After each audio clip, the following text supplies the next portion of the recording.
Record. Oke, selamat siang di lovers dimanapun teman-teman berada. Bagaimana kabarnya? Balik lagi ya di hari Senin edisi berapa nih, tanggal 6 ya, 6 Desember 2021. Oke, saat ini kemarin kita sudah bahas ya hari Minggu bahwa udah ada forex dan kripto. Nah, harusnya video ini tayang semalam ya, tapi karena berhubung ada kegiatan jadi saya tidak bisa upload ya.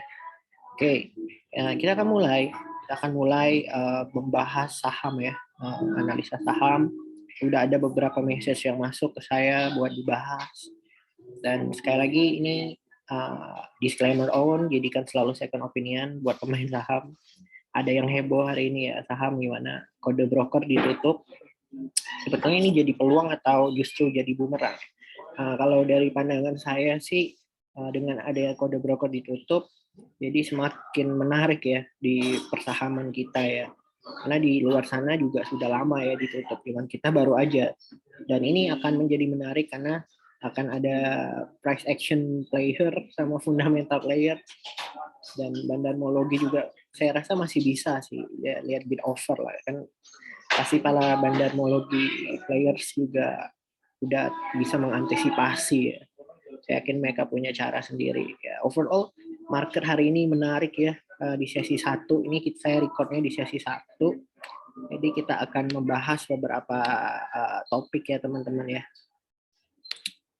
Oke. Seperti biasa kita akan mulai dari segi fundamental. Tapi sebelum itu saya akan masuk ke indeks dulu ya guys ya. Indeks harga saham gabungan. Jadi untuk vlog yang di sini sistemnya kita bahas IHSG dulu, baru saham secara fundamental, lalu ada sentimen apa, baru kita masuk teknikal ya. Jadi mungkin tidak semua saham dibahas ya, paling 2 atau 3 saham aja. Yang pasti menurut saya musim-musim window dressing ini menarik buat sebagian orang ya, karena kita tahu banyak saham-saham big caps yang mulai running ya saat ini. Jadi I'm so excited actually ya, karena ini jadi window dressing terbaik saya rasakan ini. Oke, kita akan lihat chart ya. Kita akan lihat chart di mana pandangan tentang ini saya mustika ratu hari ini ya. Ya, ketahuan saya belanja. Tadi ada yang minta diliatin aja tentang mustika ratu, atau mungkin nanti kita akan bahas mustika ratu ya, kita tidak tahu. Yang jelas teman-teman, apapun itu terlalu lihat composite. Kenapa? El Cuanos nih kenapa nih suka lihat composite? Walaupun menurut El Cuanos composite nggak inline dengan saham-saham El Cuanos ya, tapi menurut saya tetap kompas dalam melihat pergerakan market mau kemana, itu tetap indeks ya. Jadi it's okay for me. Oke, kita lihat secara sentimen, secara dari corona ya, dia sudah naik cukup banyak. Kalau boleh saya tarik, dia sudah naik indeks kita tarik dari Januari aja ya. Dari Januari tahun ini dia sudah naik 17% ya. Ini bisa dibilang cukup menarik ya, indeks kita naik 17% di tahun ini ya. Ada yang bilang bisa sampai 7.000 ya, kita lihat aja ya di akhir tahun ya. Tapi saya rasa sih prediksi saya indeks kemungkinan akan stabil di 6.900 ya. 6.000 itu udah mentok atasnya, atas bawah mungkin kalau closing awal akhir tahun di 6.400 ya. Jadi saya tidak bisa mengira-ngira, tapi range pergerakannya di situ ya, potensial besarnya. Oke, kita lihat secara RSI yang sudah ke atas ya, dia mungkin akan mencoba uji ke sini ya, which is ini kalau teman-teman yang senang bottom fishing di sini kemarin pasti dapat saham-saham yang oke ya, big caps ya. Di sini ya, di area ada support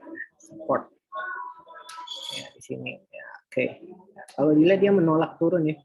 Kalau lihat nih ada 1, 2, 3, 4 ya, bisa aja dia Sebenarnya ada pola double top di sini kalau teman-teman lihat. Ini ada double top di sini kemarin. Tapi sayangnya neckline-nya tidak dijebol ya. Neckline-nya tidak dijebol. So saya asumsi ini batal ya. Double top-nya. So ini akan menaikin kenaikan bullish. Kita tinggal lihat aja swing-nya. Kita pakai Fibonacci, kita tarik ya. Nah, dari sini saja dulu. Sorry guys, laptopnya lebih error.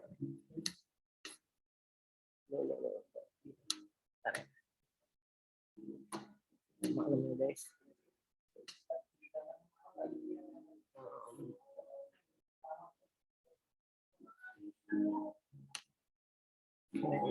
Kita lihat swing high, swing low-nya ya.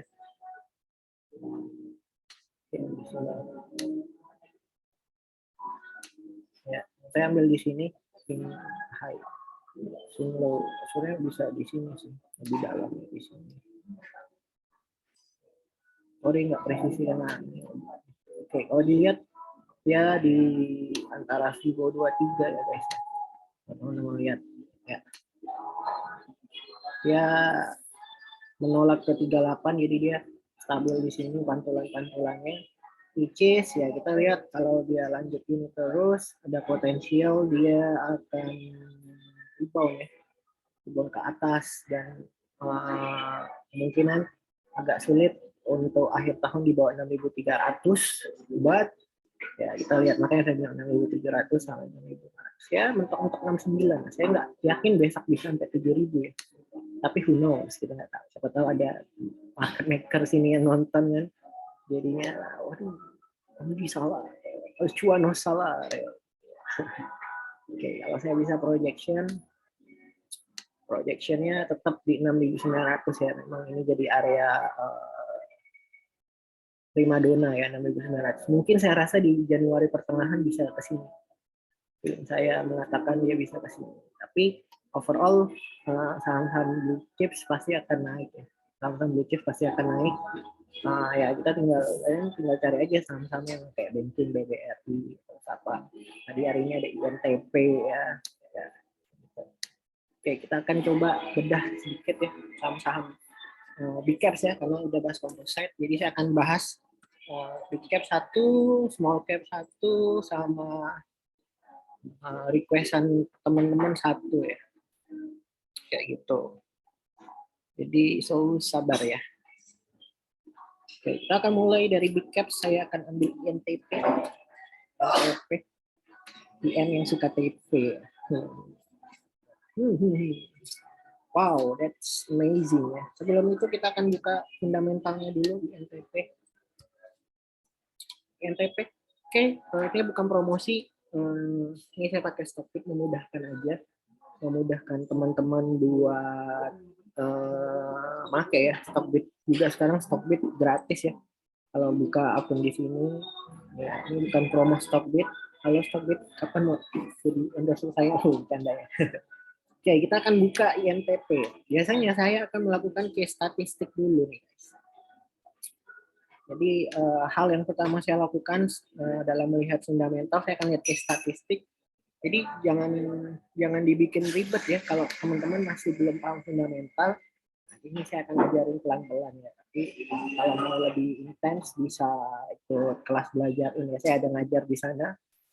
Murah sih, nggak banyak ya, 650.000, 4 kali pertemuan, jadi ya kalian hitung sendiri lah itu under value atau over value ya.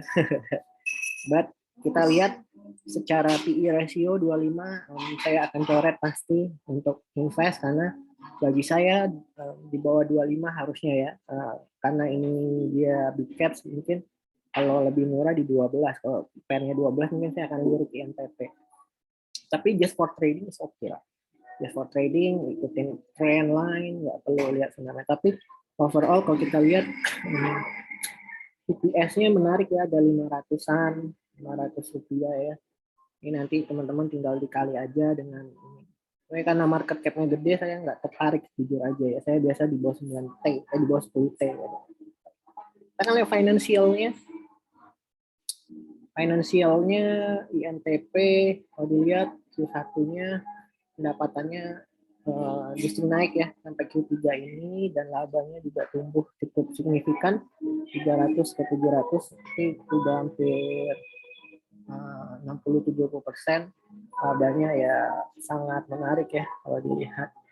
Terus EPS-nya juga semakin naik. Ini tanda-tanda bahwa mungkin fundamentalnya mulai bagus ya INTP. Jadi bolehlah layak buat investasi jangka menengah ya. Kalau dilihat ROE-nya juga semakin membaik ya, dari 1 jadi 2,8, ROA-nya juga. So ini sebetulnya bisa jadi bahan pertimbangan buat saham window dressing ya kalau dilihat. Karena Q4 biasanya akan bagus ya. Oke, kita akan lihat secara teknikal. Saya rasa tidak ada sentimen. Oh, ini INTP katanya mau buyback kok nggak salah ya. INTP mau buyback, so itu jadi sentimen ya saya rasa. Dan menariknya kita akan lihat aja gebrakan-gebrakan. Nah, ini paling asik nih kalau lihat saham kayak gini nih ya. Dia sudah menurut, ini lagi masa transition trend ya guys ya. Jadi ini high-nya di sini. Kita lihat ini high, ini low, ini higher high, higher low, dia bikin higher high di sini, higher low lagi, higher high.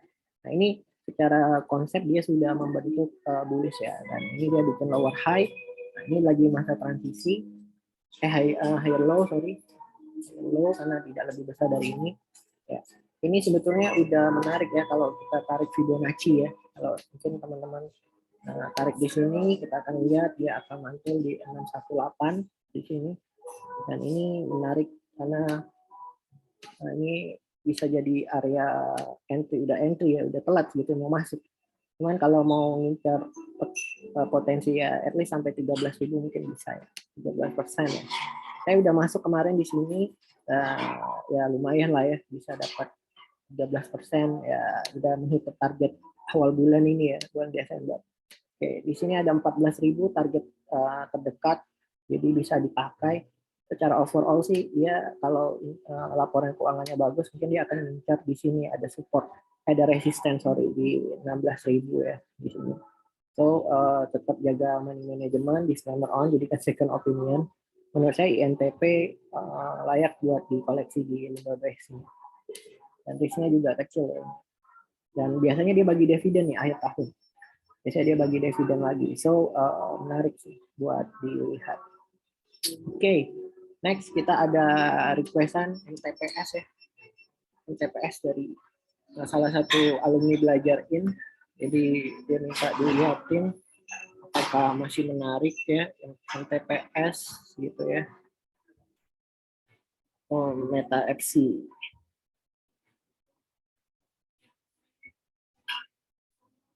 Agak nge-lag ya. MTPS. Jadi gitu disclaimer.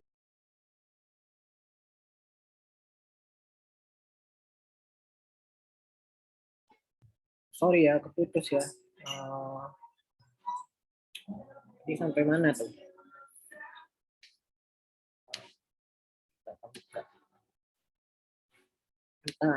Meta FC ya. Meta FC. Coding in progress. MTPS ya. Meta FC.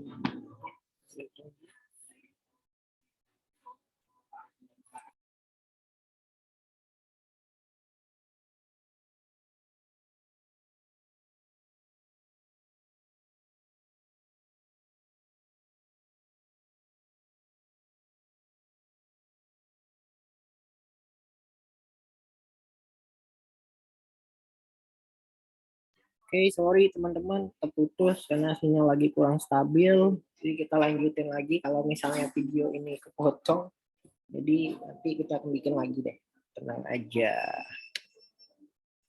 Oke, oh kita lihat Meta FC. Ini saham gorengan guys, jadi be careful ya. Meta FC.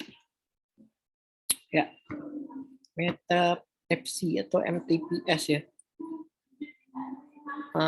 Saya jujur nggak pegang saham ini dan jarang juga trading di sini. Kalau dilihat ya ini lagi downtrend parah ya, tapi dia lagi coba consolidate Ya turun di sini, saya rasa mungkin akan nunggu di 100 lagi ya. Ini jadi area kuat sebetulnya. Dan kalau dia ada pattern-pattern kayak gini, boleh beli. Kalau nggak ada pattern, ya jangan masuk ya. Kalau saya sih gitu. Nah ini juga udah lower high, hati-hati. Mungkin bisa aja ke gocak, saya nggak tahu juga ya. Mungkin ada potensi, cuman kayaknya jangan pikir ke sana dulu sebelum 83-nya jebol. Kalau udah 83-nya jebol, baru kita bisa bilang nggak kali 50 ya. For all yang pegang Meta FC, be careful ya, be careful aja. Karena ya main tradingnya di support-support aja, jangan buru-buru ya. Ya support biasa banyak fake-fake juga kan kadang. So be careful aja, dan apalagi kode broker juga dihapus, jadi ya harus lebih ekstra lah gitu. Oke, MTPS selesai. Kita masuk ke small caps ya. Small caps kita akan coba lihat SMDR ya. SMDR Samudra. Ya, ini salah satu small caps favorit saya. Saya juga kemarin ada nonton video with the CEO-nya ya, ada di salah satu channel gitu. Jadi menarik ya pandangan Pak Bani mengenai SMDR ya. Oke. MDR kita akan lihat case statistiknya. Oh, MTPS kenapa sih tidak lihatin fundamentalnya? Karena dia gorengan ya. Jadi kemungkinan besar sih laporan keuangannya kurang menarik ya. Jadi saham-saham kayak gitu ya just trading aja sebetulnya ya. Tapi kita nggak tahu kalau ada pemulihan atau keuangan, saya akan coba lihat lagi deh. Kayak begitu. Kita lihat case statistik. Ini masih belum berubah SMDR. Oke, SMDR ini naik 1,5%. Tadi sempat ke 980. Muji seperti biasa. Ya, ini lihat bitnya tebel, stabil ya. Ini rebut-rebutan barang ya. Oke, ini kita lihat PE rasionya jadi 3 ya sekarang. Nah, ini termasuk murah karena saya pegang di PE 2. Nah, berarti kalau naik 4 udah 100% gitu ya. So, ya ini ya, saham-saham kayak gini yang biasa saya untuk long term ya, di bawah 5 ya PE. Dan ini juga termasuk saham cyclical ya. Jadi ya jangan pegang lama ya. Kita harus punya mindset apa ya, tuan takur lah ya. Kayak tuan takur tuh ya kayak apa ya, mafia tanah gitu ya. Dan mafia sih guys ya, sorry. Jadi ya jangan pegang lama. Ada yang jual harga tinggi lepas gitu kan. Kalau misalnya kalian beli tanahnya 200.000, ada yang mau beli 500.000, ya udah lepas kayak gitu. Jadi nggak bisa dipegang lama. Cuman kalau lihat EPS-nya menarik ya, annual-nya 300. Ini tinggal kalian lihat, ini kali 10 aja udah 3.000 ya. Nah, ini kenapa layak dipertimbangkan, dan market cap-nya juga 3,1 T. Bayangin di bawah 10 T, ini menarik. Dan lihat pertumbuhan labanya juga naik signifikan ya. Kita buka financials-nya. Financial kita lihat tuh pendapatan Q1 1,8 T naik jadi 2,3 T. Wah, ini tumbuh terus ya. Dan dia menghasilkan laba usaha udah 5 berapa nih? Laba yang dapatnya. Udah 500 ya. 500-an lebih. Udah kalau di total ini udah mau hampir 1 triliun ya. Target memang SMDR bilang bahwa dia akan optimis di atas 1 triliun target. Jadi secara ini udah menarik. Dan ini paling enak nih ROE-nya ya. ROE-nya naik ya dari 7 jadi 12 ya. Jadi ini sangat menarik sekali buat fundamentalis ya, buat megang dengan ROE segini ya, di atas deposito dan di atas inflasi ya. Jadi buat hold, jadi jangan takut ya. Itu kalau kita lihat secara technical, dia juga RSI-nya sudah ke atas ya. Mungkin ini akan mau ada titik jenuh, manfaatin momen koreksi. Tapi kalau teman-teman lihat, tadi ada error.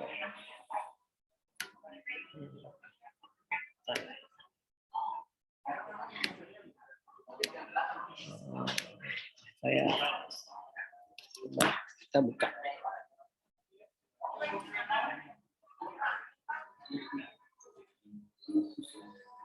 Tunggu ya guys.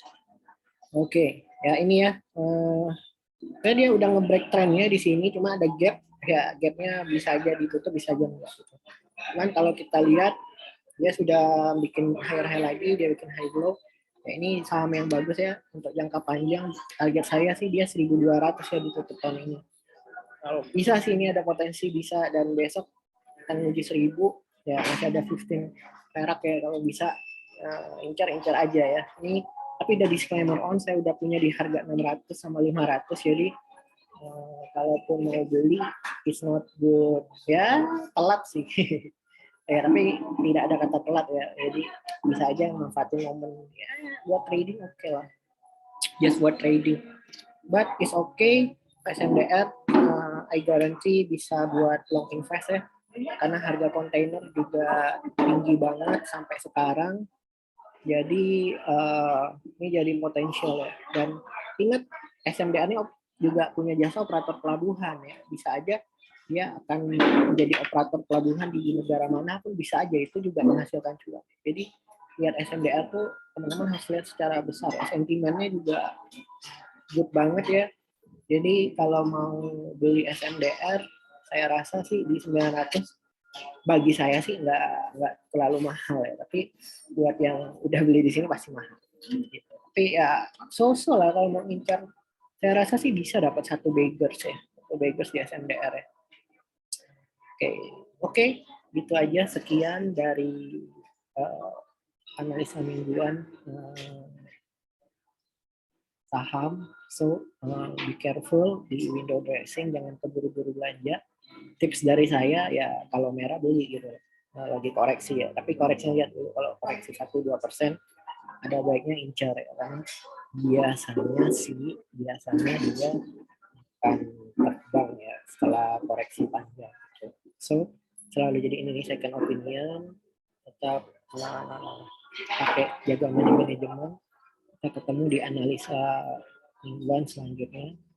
Oke, sampai ketemu dan see you.